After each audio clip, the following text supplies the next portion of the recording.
नमस्कार दोस्तों, स्वागत है आप सभी का आपके अपने यूट्यूब चैनल और नेक्स्ट एग्ज़ाम में। तो दोस्तों आज है आपके 2 अगस्त और हम देखेंगे 2 अगस्त के महत्वपूर्ण करंट अफेयर। तो चलिए स्टार्ट करते हैं।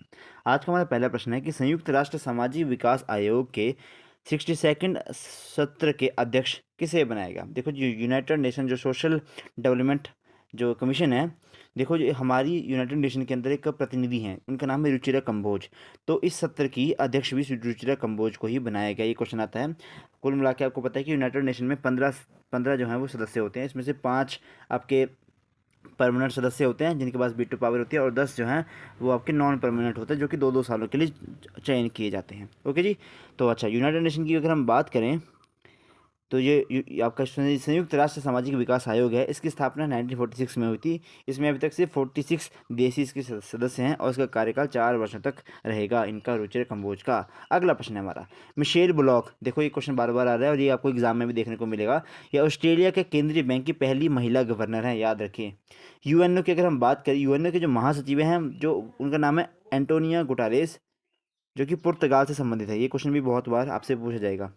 अगला आपका 24 अक्टूबर 1945 को इसकी स्थापना करी गई थी। इसका हेडक्वार्टर आपका न्यूयॉर्क यूएसए के अंदर है और इसके 6 अंग हैं, जिसमें से आपका एक अंग है जो कि नीदरलैंड्स के अंदर है, जिसका नाम है आपका इंटरनेशनल कोर्ट, जो द हेग के अंदर है। विश्व बैंक के अध्यक्ष, वर्ल्ड बैंक के जो प्रेसिडेंट है इस टाइम अजय बंगा जी हैं।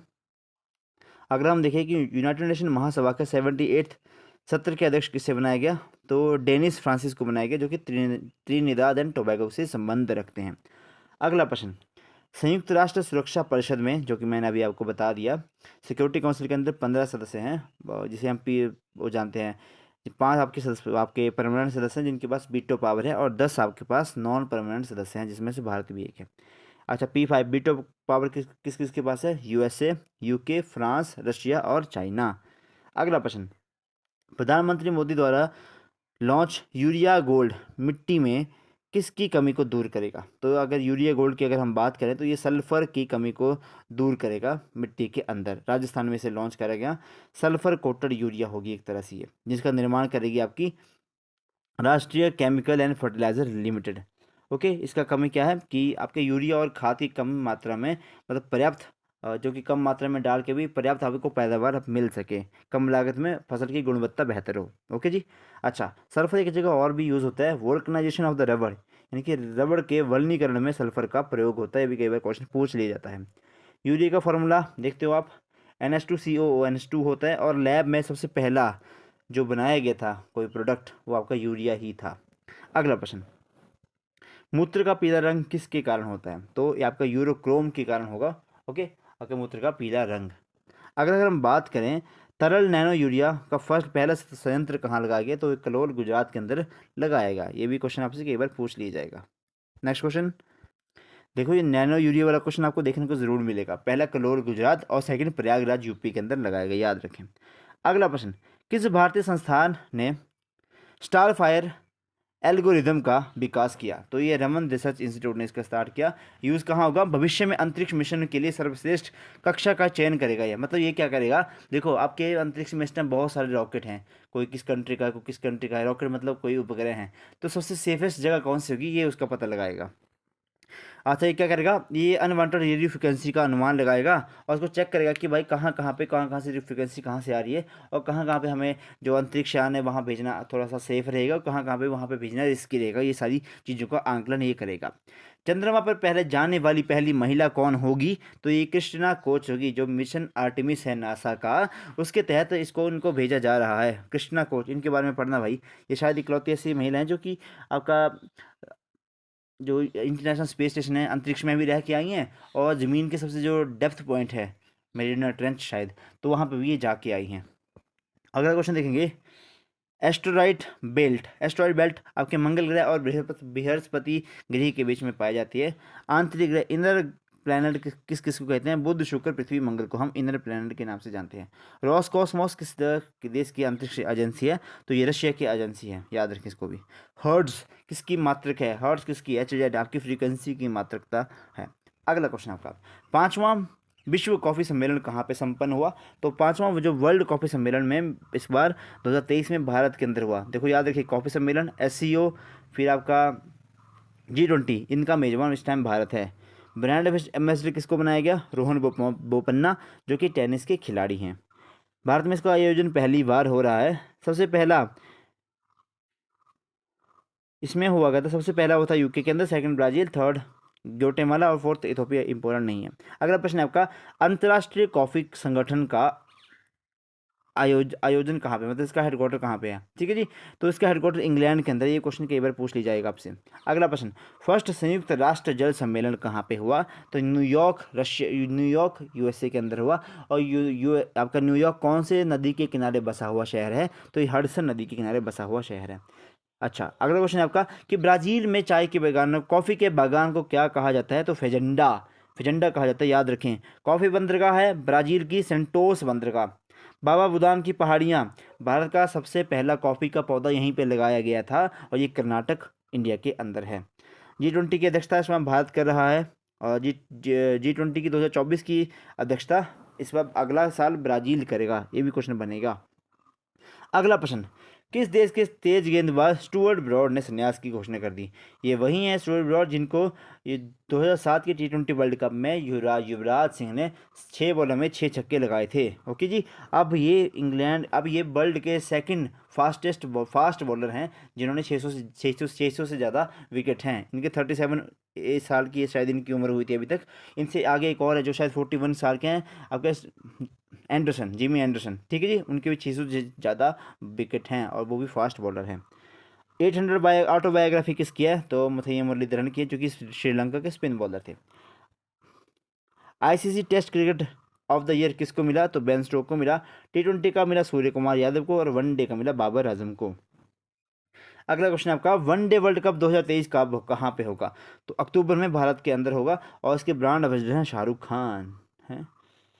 अगला प्रश्न है आपका, कॉरपोरेट टैक्स बाजार विकास कोष स्थापना की घोषणा किसने की? तो सेबी के द्वारा इसकी घोषणा करी गई थी। सेबी क्या है? Security exchange board of India. Harshal Mehta case आपने सुना होगा, मूवी अपनी उसकी वेब सीरीज भी देखी होगी। ओके, मतलब पहले क्या था कि जो आपके स्टॉक मार्केट है उसको कोई रेगुलेट करने वाली कोई अथॉरिटी ही नहीं थी। 1988 में इसकी स्थापना करी गई थी आपके security board of exchange India की, लेकिन इसको संविधानिक मतलब एक्ट के किसी भी एक्ट के द्वारा इसको पारित नहीं करा गया था। तो उसके बाद 1992 में जाके इसको एक्ट के द्वारा पास करा गया। अच्छा जी, कॉर्पोरेट कंपनी तनाव को कम करने के लिए सहायता के ऋण आपूर्ति करेगा। होता है ना कि किसी कॉर्पोरेट कंपनी में थोड़ा सा टैक्स ज़्यादा हो गया या फिर कर्जा ज़्यादा हो गया, तो उसको थोड़ा सा कम करने के लिए मतलब उनको थोड़ी सी हेल्प प्रोवाइड करवाएगा ये। सेबी, जिसकी स्थापना 1988 के में हुई थी और 1992 के हर्षल मेहता जो स्कैम हुआ था उसके बाद इसको वैधानिक एक दर्जा दिया गया। 1992 में एक्ट लाया गया। इसकी पहली महिला अध्यक्ष है माधवी पुरीबुच। ये शेयर मार्केटिंग को, स्टॉक एक्सचेंज को रेगुलेट करने वाली बॉडी है, याद रखें। और एशिया का सबसे पुराना जो स्टॉक एक्सचेंज है वो कहाँ पे है? वो है आपका बॉम्बे स्टॉक एक्सचेंज, जो कि 1885 में दलाल स्ट्रीट मुंबई के अंदर खोला गया था।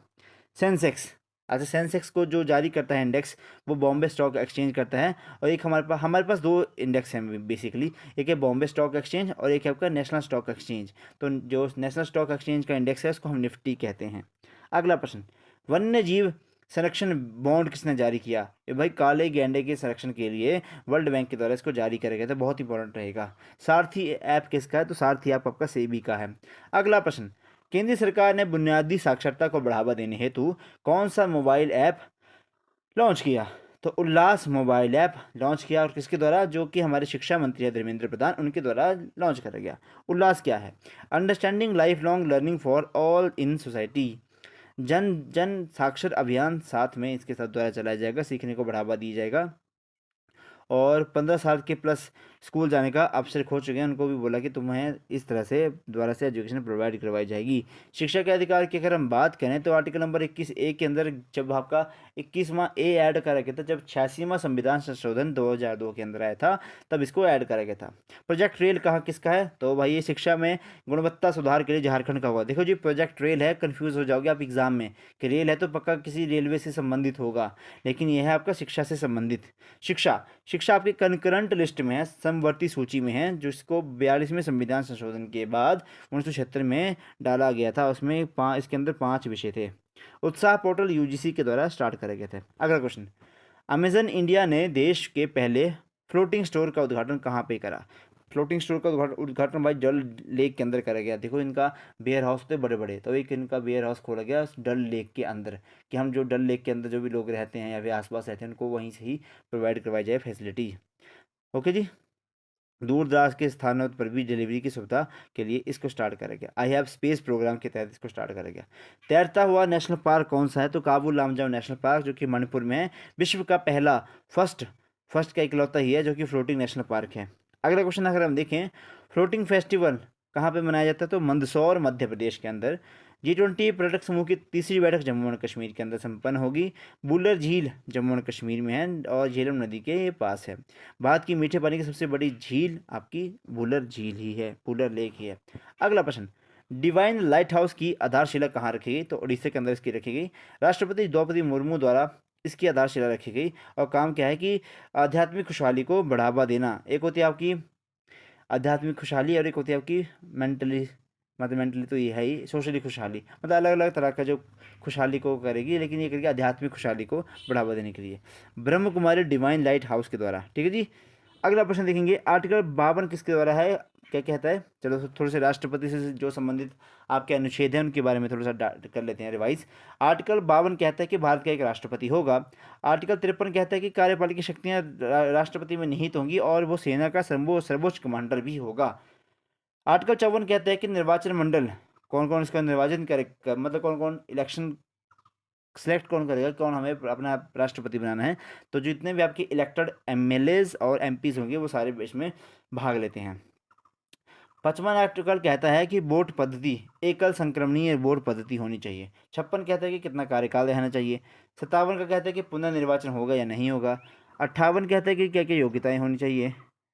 59 कहता है कि जो जो शर्तें इनके शर्तें के बारे में है, और 60 बोलता है कि कौन इसको शपथ दिलाएगा, तो मुख्य न्यायाधीश इनको शपथ दिलाते हैं।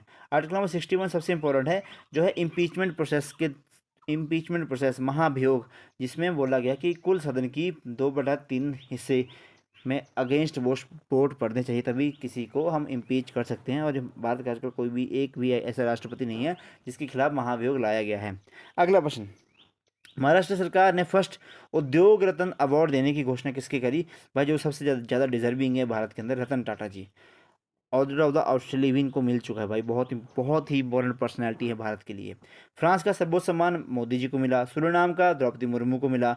ऑर्डर ऑफ द नाइल मिस्र देश का है और मोदी जी को ही मिला था।